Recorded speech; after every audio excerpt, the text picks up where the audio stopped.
નમસ્કાર, આપ જોઈ રહ્યા છો પ્લેગ્રાઉન્ડ ધી સ્પોર્ટ્સ શો ને હું છું જય શર્મા. મર્યાદિત રમતો પરંતુ ભારતનો જબરદસ્ત જુસ્સો યથાવત. ગ્લાસગો કોમનવેલ્થ ગેમ્સ 2026માં જો ભારતની વાત કરીએ તો ભારતે 2 ગોલ્ડ, 7 સિલ્વર અને 3 બ્રોન્ઝ સાથે કુલ 12 મેડલ જીતીને પોતાની મજબૂત હાજરી તો નોંધાવી છે. તો વેઇટ લિફ્ટિંગમાં ભારતે સૌથી વધુ મેડલ્સ મેળવીને દબદબો જાળવી રાખ્યો છે, જ્યારે એથ્લેટિક્સમાં પણ સુવર્ણ સફળતા મળી રહી છે. હવે નજર છે બાકીની સ્પર્ધાઓ પર. શું ભારત પોતાના મેડલ્સની સંખ્યા હજુ વધારી શકશે? તે વિશે કરીશું ચર્ચા, અને ચર્ચા કરવા માટે આપણી સાથે ગેસ્ટ પેનલમાં જોડાઈ ગયા છે અશોક મિસ્ત્રી, સ્પોર્ટ્સ એક્સપર્ટ, અને સાથે જ જોસેફ સેબેસ્ટિયન, એથ્લેટિક કોચ. જોસેફજી, અશોકજી, આપનું સ્વાગત છે. Thank you. તો કોમનવેલ્થ ગેમ્સ 2026, અશોકભાઈ, જો વાત કરીએ તો રમતોની પસંદગી કઈ રીતે થાય છે સૌથી પહેલાં તો, અને ભારતે સૌથી વધુ મેડલ્સ મળે તે વિશે શૂટિંગ અને રેસલિંગની રમતોનો સમાવેશ કરવામાં આવ્યો નથી તે વિશે ચર્ચા કરીએ, પરંતુ તે પહેલાં જોઈએ એક રિપોર્ટ. કોમનવેલ્થ ગેમ્સ 2026માં ભારતે આ કાર્યક્રમ થઈ રહ્યો છે. ત્યાં સુધીમાં 2 ગોલ્ડ, 7 સિલ્વર અને 3 બ્રોન્ઝ મેડલ સાથે કુલ 12 મેડલ્સ મેળવ્યા છે. આમાં સતત 3 કોમનવેલ્થ ગેમ્સમાં ગોલ્ડન મેડલ જીતનાર મીરાભાઈ ચાનુનો પણ સમાવેશ થાય છે. રમતોની દ્રષ્ટિએ જોઈએ તો વેઇટ લિફ્ટિંગમાં ભારતે 1 ગોલ્ડ, 5 સિલ્વર અને 1 બ્રોન્ઝ મેડલ જીત્યો છે. કુલ 12 મેડલ્સમાંથી 7 મેડલ્સ તો આ એક જ રમતે અપાવ્યા છે. જ્યારે બીજા ક્રમે એથ્લેટિક્સ છે, જેમાં 1 ગોલ્ડ, 2 સિલ્વર અને 1 બ્રોન્ઝ મેડલ સાથે કુલ 4 મેડલ્સ આવ્યા છે. જ્યારે ભારતે પેરા પાવર લિફ્ટિંગમાં 1 બ્રોન્ઝ મેડલ જીત્યો છે. તો બાકીની રમતોમાં મેડલ્સની અપેક્ષા રાખી શકાય ખરી, પણ ભારતની સૌથી વધુ મેડલ્સ લાવી શકતી રમતો આ વર્ષે નથી, એટલે કે શૂટિંગ, રેસલિંગ, આર્ચરીનો સમાવેશ નથી. તો કોમનવેલ્થ ફેડરેશનમાં હવે માત્ર 2 જ રમતો ફરજિયાત રમતોમાં સમાવેશ થયો છે, અને તે રમતો છે એથ્લેટિક્સ અને સ્વિમિંગ, જેમાં ભારત ખૂબ મજબૂત નથી. બાકીની રમતો મરજિયાત છે, અને કોર રમતોમાં તેનો સમાવેશ થયો છે, જે હોસ્ટ કન્ટ્રી કેટલી રમતો રાખવી તે નક્કી કરી શકે છે. જો કે 2030ના અમદાવાદ કોમનવેલ્થમાં 2 મુખ્ય રમતો ઉપરાંત ભારત બીજી 15 રમતોનો સમાવેશ કરે તેમ લાગે છે, જેમાં શૂટિંગ, રેસલિંગ, ક્રિકેટ જેવી રમતો સામેલ છે. ત્યારે મેડલ્સ જીતવાની શક્યતા પણ વધુ બનશે. ભારતે ગ્લાસગોમાં સ્વિમિંગ અને એથ્લેટિક્સ ઉપરાંત 3x3 basketball, artistic gymnastics, athletics, bowls, boxing, judo તેમજ પેરા પાવર લિફ્ટિંગ, ટ્રેક સાયકલિંગમાં ભાગ લીધો છે, જેમાં મેડલ્સની અપેક્ષા તો ચોક્કસ રાખવી જ રહી. તો ચર્ચાની શરૂઆત કરીએ. સૌથી પહેલા અશોકભાઈ, કોમનવેલ્થ ગેમ્સ અને આ કોમનવેલ્થ ગેમ્સ છે તેમાં રમતોની પસંદગી કેવી રીતના થાય છે, અને ભારતની વાત કરીએ તો ભારતને સૌથી વધુ મેડલ્સ મળે છે તેવી શૂટિંગ અને રેસલિંગની જે રમતો છે તેનો સમાવેશ કરવામાં આવ્યો નથી, તેને લઈને શું કહેશો? સૌપ્રથમ જે નવા નિયમો આવ્યા કોમનવેલ્થ ગેમ્સના, એના ફેડરેશનના નિયમોમાં 2 જ રમતો એક કમ્પલસરી રમતો તરીકે સમાવવામાં આવી છે. એ છે એથ્લેટિક્સ અને સ્વિમિંગ. આ સિવાયની તમામ રમતો કોર રમતોમાં છે. That has been approved by the federation. પણ એને સિલેક્ટ કરવી કે ના કરવી એ જે તે જગ્યાએ યોજાતા કોમનવેલ્થ ગેમ્સના આયોજકો ઉપર આધાર રાખે છે. એટલે જે તે દેશમાં પ્રવર્તમાન પરિસ્થિતિમાં જે ઇન્ફ્રાસ્ટ્રક્ચર આપી શકતા હોય એ દેશો એ પ્રમાણેની રમતો એમનામાં સમાવી શકે છે. જેમ કે અહીંયા આગળ 10 રમતો સમાવવામાં આવી છે, જેમાં વેઇટ લિફ્ટિંગ છે, આ બધી જે વાત આપણે કરી એ બધી જ વસ્તુઓ એની અંદર આવી કે ભાઈ આર્ટિસ્ટિક છે, એથ્લેટિક્સ છે, બાઉલ છે, બોક્સિંગ છે, જુડો છે. તો આ બધી કોર રમતોમાં એપ્રુવડ છે, પણ એને સિલેક્ટ કરવી કે ના કરવી એ જે તે દેશ એને નક્કી કરવાનું હોય. અને એ સિવાય પણ એક લિબર્ટી એવી પણ છે કે ભાઈ જે દેશ આયોજન કરતો હોય એ પણ પોતાની અમુક રમતો એમાં લાવી શકે, તો પોતાની પાસે પાવર છે કે દે કેન ડૂ ધેટ. તો હું માનું છું કે આ તમામ રમતો જે તમે વાત કરી, જેમાં ભારતને સૌથી વધારે મેડલ્સ મળે છે, all those games are been in core games approved થયેલી છે. આ રમતોમાં છે, જે દેશને જોઈએ એ દેશે લઈ શકે છે. એટલે જેમ હમણાં જ આપણે વાત સાંભળી કે ભાઈ 2030માં જ્યારે કોમનવેલ્થ રમાશે અમદાવાદમાં, તે વખતે મોટાભાગની રમતો એમાં આવી જશે. પણ હા, આ વખતે ભારતને મેડલ જીતવા માટે બહુ જ કમર કસવી પડે એવી છે. ઘણી રમતો છે કે જેમાં ભારતનું પ્રતિનિધિત્વ અત્યાર સુધી સારું જોવા મળ્યું છે, પણ ગોલ્ડ મેડલ્સની જો વાત કરીએ તો ભારત હજુ સુધી 2 ગોલ્ડ મેડલ જીતી શક્યું છે. એનું કારણ એ છે કે જે કોર રમતો છે, આર્ચરી નથી આની અંદર, તમારી પાસે રેસલિંગ નથી, તમારી પાસે શૂટિંગ નથી, તો આ બધી સ્પર્ધાઓ આમાં છે નહીં, જેના કારણે મેડલ્સની જે ટેલી છે એ મેડલ્સની ટેલી પણ અપેક્ષા પ્રમાણે ન આવે એવી શક્યતાઓ છે.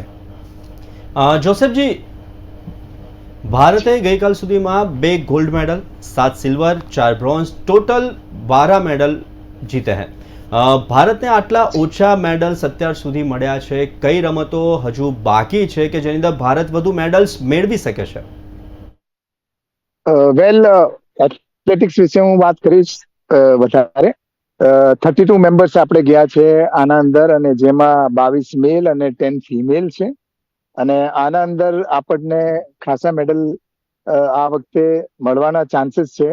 જેમ કે Neeraj Chopra is our head who is leading the our troop from the front.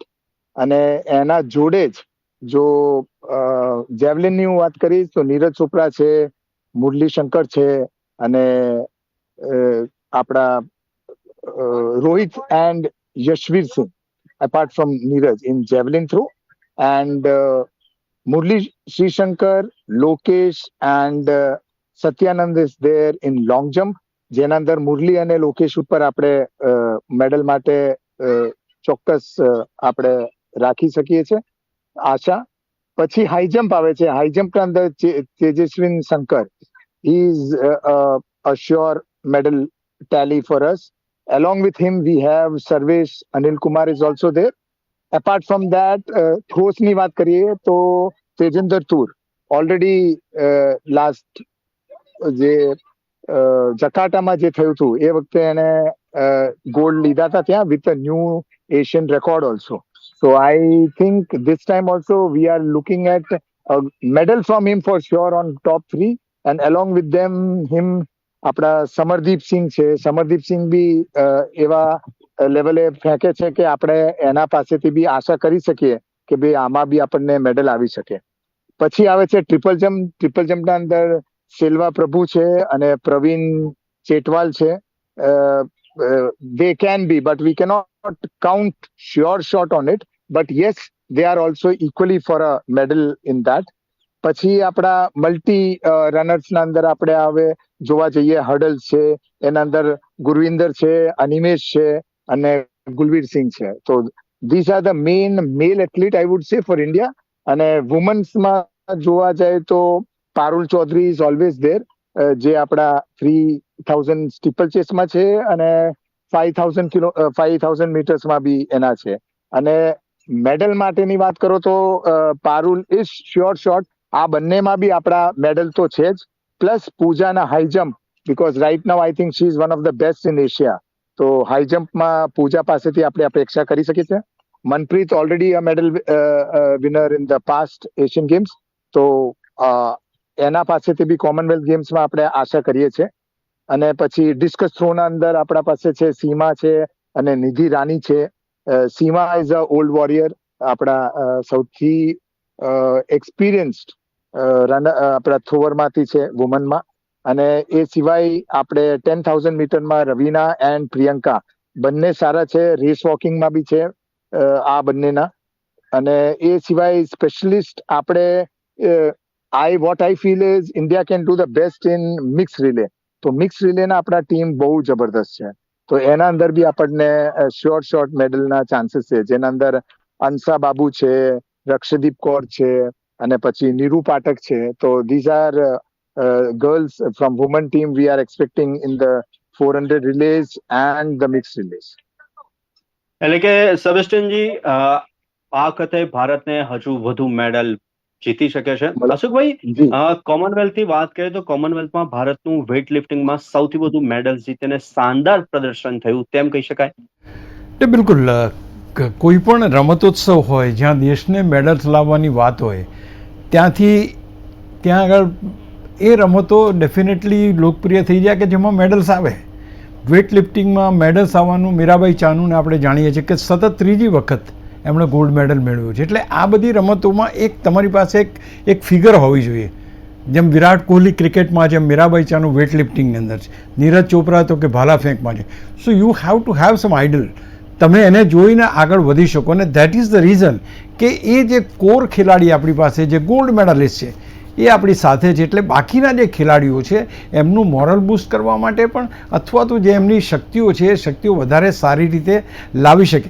હવે થાય છે એવું કે જ્યારે આપણી પાસે શૂટિંગ નથી, આપણી પાસે રેસલિંગ નથી, આપણી પાસે આર્ચરી નથી, એટલે આપણે ત્યાર પછીની કઈ રમતો શ્રેષ્ઠ? તો એ રમતોમાં અત્યારના તબક્કે તો તમારે કોઈ પણ સંજોગોમાં વેઇટ લિફ્ટિંગને ગણવું પડે, કારણ કે મેક્સિમમ મેડલ્સ એમાં આવ્યા છે. લગભગ 7 મેડલ્સ તમારી 6 કે 7 મેડલ્સ એ સ્પોર્ટ્સમાં આવ્યા છે. એટલે તમારે એ પર્ટિક્યુલર સ્પોર્ટ્સ ઉપર ધ્યાન રહે. અને એમાં ગોલ્ડ પણ આપણે જીત્યા છે, સિલ્વર પણ મોટા ભાગના 3 કે 4 સિલ્વર આપણે એમાં જીત્યા છે. તો આઈ બિલીવ કે જે રમતો સૌથી વધારે મેડલ્સ દેશને અપાવે એની ચર્ચા થાય, એની વાત થાય, એની ગણતરી કરાય. એટલે હવે કારણ કે મેં જેમ કહ્યું એમ કે આ મેઇન રમતો નથી ત્યારે આપણે કઈ રમતો પર, સ્વિમિંગમાં પણ we are not that good, let me be very frank. આપણે એટલા બધા જ એથ્લેટિક્સ છે તો કોમનવેલ્થ ગેમની 2 જ મુખ્ય રમતો છે, એથ્લેટિક્સ અને સ્વિમિંગ. બાકીની બધી રમતો તો સિલેક્ટ થયેલી. તો એ 2 રમતોમાં જ્યારે તમે વાત કરો કે ભાઈ એથ્લેટિક્સની વાત કરો તો જેમ જોસેફે કીધું he is the master of it, એટલે એણે કહ્યું એ પ્રમાણે શક્યતાઓને એના ઉપર એણે વાત કરી. બટ બાકીની રમતોની અંદર જે કંઈ કહી શકાય કે 3x3 બાસ્કેટબોલ છે, પછી બાઉલ્સ છે, બોક્સિંગ છે, જુડો છે, પેરા પાવર લિફ્ટિંગ છે, સ્વિમિંગ છે, ટ્રેક સાયકલિંગ છે અને વેઇટ લિફ્ટિંગ છે. તો હજુ બાકીની રમતો રમાશે. એમાં ખાસ કરીને બોક્સિંગની અંદર we have got a very good hopes કે એમાં આપણને મેડલ્સ મળી શકે છે. બાઉલ્સની અંદર પણ શક્યતાઓ છે. Judo we don't know what will happen. Para power lifting છે, પછી swimming of course we have players, પણ એવા ખેલાડીઓ નથી કે જે ભારતને ગોલ્ડ મેડલ અપાવી શકે. તો આપણે એ રમતોમાં એ જ અપેક્ષા કરીએ કે જેમાં આપણી માસ્ટરી નથી, જેમાં we are not top of the world, એમાં આપણે સિલ્વર અને બ્રોન્ઝ મેડલથી સંતોષ રાખવો પડે. બટ વોટ જોસેફે સેડ ઇઝ વેરી કરેક્ટ કે એથ્લેટિક્સની અંદર હજુ પણ એવા ખેલાડીઓ છે કે જે ભારતને ગોલ્ડ મેડલ અપાવી શકે છે. અને બીજી વાત બોક્સિંગની અંદર, તો આ 2 રમતોની અંદર હજુ પણ ભારતને ગોલ્ડ મેડલ મળવાના ચાન્સીસ છે. જોસેફે બધા જ મેડલ્સની વાત કરી, બટ આઈ ફીલ કે જો તમે કોર ખેલાડીઓ જુઓ તો આપણે આ 2-3 રમતોની અંદર આપણે ગોલ્ડ મેડલ મેળવી શકીએ એવી પૂરેપૂરી શક્યતાઓ છે અહીંયા. જોસેફજી, એથ્લેટિક્સની રમતમાં અત્યાર સુધીમાં આપણને 4 મેડલ મળ્યા છે અને એથ્લેટિક્સમાં હજુ કેટલા મેડલ મળી શકે છે અને કઈ કઈ ગેમ્સમાં આ મેડલ આપણે મેળવી શકીએ છીએ? जोसेफ जी, आपका माइक अनम्यूट कीजिए. ओके. जैसे कि मैंने कहा आपको, जेवलिन एक अपना स्टार इवेंट है क्योंकि नीरज ने उसके ऊपर काफी किया, लेकिन ये बार हमारे पास बहुत ये बोले चैलेंजेस इसलिए है. Pakistan also had last time gold लिया था, वो भी ओलंपिक, और श्रीलंका का भी एक थ्रोअर है जो 90 प्लस फेंका हुआ है. तो there will be a very good tight tough fight between this three Asian south કોન્ટિનેન્ટના આપણા જે પ્લેયરો છે. એ સિવાય આપણને ચાન્સીસ છે લોંગ જમ્પમાં મુરલી શ્રીશંકર ઉપર આપણને ફૂલ શક્યતા છે મેડલ માટેનું. ગોલ્ડ સિલ્વર તો પાક્કું જ છે. લાસ્ટ ટાઈમ બી ગોલ્ડ આવ્યું હતું આપણે આના અંદર, આ વખતે બી ગોલ્ડ આવવાના ચાન્સીસ છે. અને હાઈ જમ્પના અંદર Tejaswini Shankar is very good in our Asian level. But again, we will have a tough fight with Qatar. There also the former world champion is from there. So, એના અંદર બી પણ I am sure that at least we will be there in the medal tally. Same way in the shot put also. And women's, I am little bit upset why Shojan is not there, because she had broken old long jump record. But she is not there in the team. Maybe she is more preparing for the Asian Games, so she is not here. Otherwise, we can expect more medals in athletics. And one thing we forgot this time in Commonwealth Games, apna cricket is also been introduced. So we also have a chance there. In cricket also we would say there would be a medal from that side. Apart from this, I think what I have observed in canoeing and kayaking, આપણા ઇન્ડિયાનું છે. હમણાં Asian championship જે થયું નાગોયા and ચાઇનામાં, ત્યાં આગળ આપણું પ્રદર્શન ત્યાં બી એ બે ગેમ આ ગેમમાં બી સારું હતું. તો apart from athletics which is a very prominent sport in Commonwealth games for us to gain medal, આ બી બે જેમ મેં કીધું cricket is quite good. We are at the top at the world level also. તો એમાં આપણું એક મેડલ આવવાનું ચાન્સીસ છે. અને પછી કેનોઈંગ કયાકિંગમાં બી આ એક એવા સ્પોર્ટ છે જેના અંદર આપણા મેડલ આગ્રહ કરી શકીએ છીએ. અશોકભાઈ, 2030ની વાત કરીએ તો 2030ની કોમનવેલ્થ ગેમ્સમાં ભારત પોતે કેટલી રમતો રાખી શકશે અથવા કયા નવા ઇવેન્ટ્સ ઉમેરાઈ શકે છે? શું ગ્લાસગોની જેમ માત્ર 10 જ રમતો હશે કે વધુ રમતો? જે રીતના અત્યાર સુધી વાત આવી રહી છે એમાં 17 રમતોનો થાય એવી શક્યતાઓ છે, જેમાં સૌથી મહત્ત્વની જે છે એ શૂટિંગ છે, રેસલિંગ છે, આર્ચર છે અને જુડો છે. જુડો તો ખેર આ વખતે પણ છે. એટલે હું માનું છું કે આ 3 રમતો કે જેમાં ભારત બહુ શાનદાર રીતે રમી રહ્યું છે અથવા તો they are getting the medals all across દરેક રમતોત્સવમાં, I think they will go for this. બીજું ક્રિકેટ ઇન્ટ્રોડ્યુસ થઈ રહ્યું છે. ક્રિકેટનો પણ એક નવો તમારે એ લેવાની એ છે. તમારી પાસે બેડમિન્ટન છે એ પણ આવી શકે છે, સ્ક્વોશ છે, 3x3 બાસ્કેટબોલ તો અહીંયા પણ છે, પછી બીચ વોલીબોલ આવી શકે છે, સાયકલિંગ અહીંયા પણ છે, ડાઇવિંગ આવી શકે છે, ટ્રાયથ્લોન આવી શકે છે. તો આ રમતો એડ થઈ શકે છે.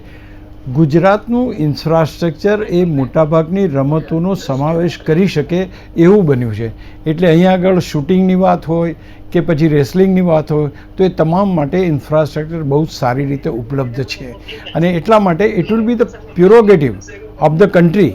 આપણે હોસ્ટ કરીએ છીએ તો આપણો પ્યુરોગેટિવ છે કે કઈ કઈ રમતો એમાં લેવી. એમાં 2 તમારી મેઇન રમતો તો આવવાની છે, સ્વિમિંગ અને એથ્લેટિક્સ છે.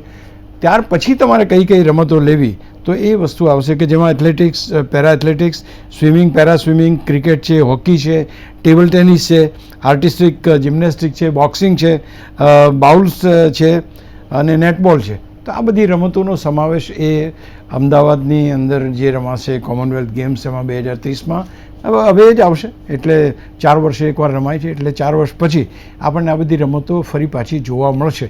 અને જે ભારતે 2010માં એક શાનદાર પ્રદર્શન કરીને 105 મેડલ જીત્યા હતા, I think those golden days will definitely be back.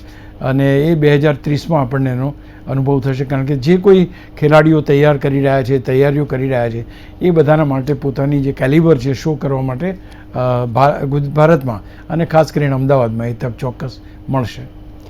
જોસેફજી, athletics જ્યારે કોર રમતોમાં આવે છે ત્યારે ભારતે શું ખાસ તૈયારીઓ કરવી જોઈએ? કારણ કે ભારતમાં નહીં રમતા હોય તેવા કોમનવેલ્થ ગેમ્સમાં ભારતને મેડલ્સ મેળવવામાં મુશ્કેલી પડી શકે છે.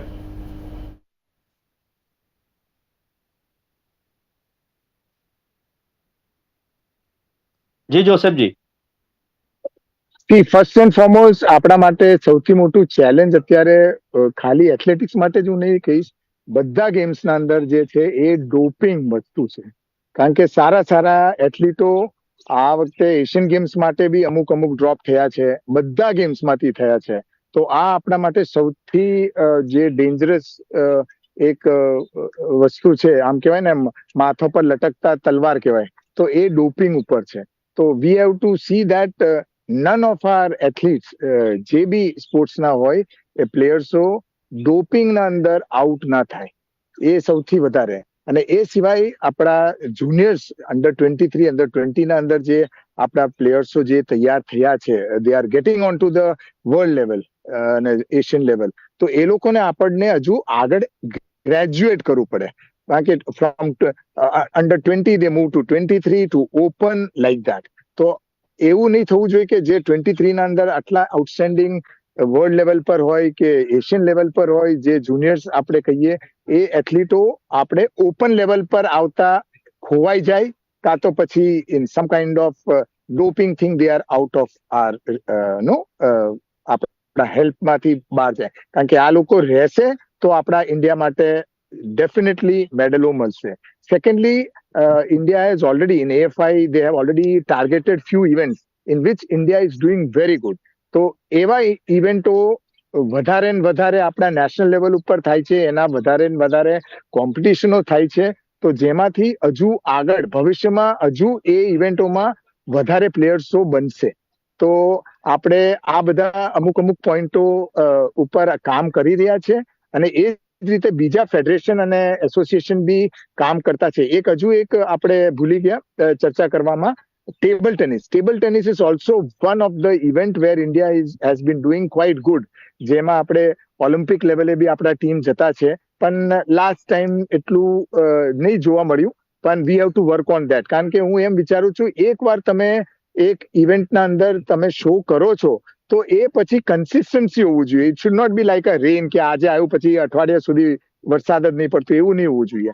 So as long as you have that consistency in your sport, then you can say India is growing in medal tally.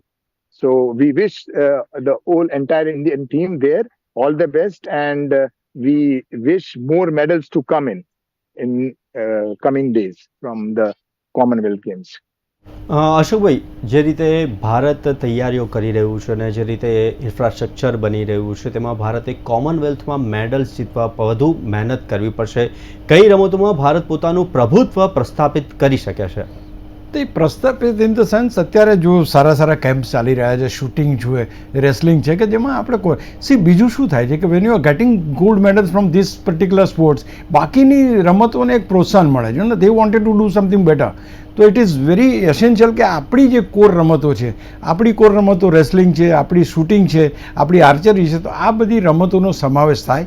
અને એ રમતો નાવ સેકન્ડ મેઇન વસ્તુ એ પણ છે કે આપણે બીજા દેશોને કન્વિન્સ કરવા પડશે કે ભાઈ આ રમતો તમે રાખો, કારણ કે આ બધા ફાઇનાન્સ કન્સ્ટ્રેન્ટના કારણે આ બધી વસ્તુમાં કાપ મૂકાયો છે ને એના કારણે આને સ્લિમ બનાવતા જાય છે દિવસે દિવસે. કોમનવેલ્થમાં જો આટલા બધા ખેલાડીઓ આવતા હોય તો પછી એ પ્રકારનું તમે સારું ઇન્ફ્રાસ્ટ્રક્ચર બનાવીને વધારે રમતોને આની અંદર સમાવો એ પ્રમાણે. પણ the moment we are through with shooting and wrestling, I think table tennis છે, બેડમિન્ટન છે, આ બધી રમતોમાં આપણે મેડલ મેળવી શકીએ. બટ અનફોર્ચ્યુનેટ પાર્ટ એ છે કે એ બધી રમતમાં એક કે બે જ મેડલ હોય. Athletics plenty of any event 100 metre, 200 metre, 500 metre, 1000 metre, 10,000 metres, એ પ્રમાણે હાઈ જમ્પ, લોંગ જમ્પ, ગોળા ફેંક, ભાલા ફેંક. So there are plenty of events. એવું જોવા જઈએ તો આપણે એથ્લેટિક્સ ઉપર વધારે ભાર મૂકવો પડશે, જેથી કરીને બહારના દેશોમાં જ્યારે એથ્લેટિક્સ હોય ને કદાચ રેસલિંગ અને જો શૂટિંગ ના લેવામાં આવે તો ભારતને વાંધો ના આવે. એટલે ત્યાં આગળ થોડીક આપણે એ કરવાની જરૂર છે. Otherwise we are very sure કે 2030માં તો આપણે મેડલોનો ઢગલા થશે, એમાં કોઈ શંકાના સ્થાન નથી. તો અત્યાર સુધીમાં આપણે 12 મેડલ જીતી ચૂક્યા છીએ અને કોમનવેલ્થ ગેમ્સની અંદર હજુ ઘણી ગેમ્સ બાકી છે અને હજુ વધુ મેડલ્સ ભારત પોતાના નામે કરી શકે છે. ખૂબ જ હેલ્ધી ચર્ચા રહી. જોસેફજી અને અશોકજી, આપ અમારી સાથે જોડાયા તે બદલ ખૂબ ખૂબ આભાર. Thank you. તો કોમનવેલ્થ ગેમ્સને લઈને હતી આજની ચર્ચા અને આવી જ રીતના દરેક સ્પોર્ટ્સ ઇવેન્ટ્સના પ્રિવ્યૂ, રિવ્યૂ, એનાલિસિસ અને ડિસ્કશન માટે જોતા રહો પ્લેગ્રાઉન્ડ ધી સ્પોર્ટ્સ શો. નમસ્કાર.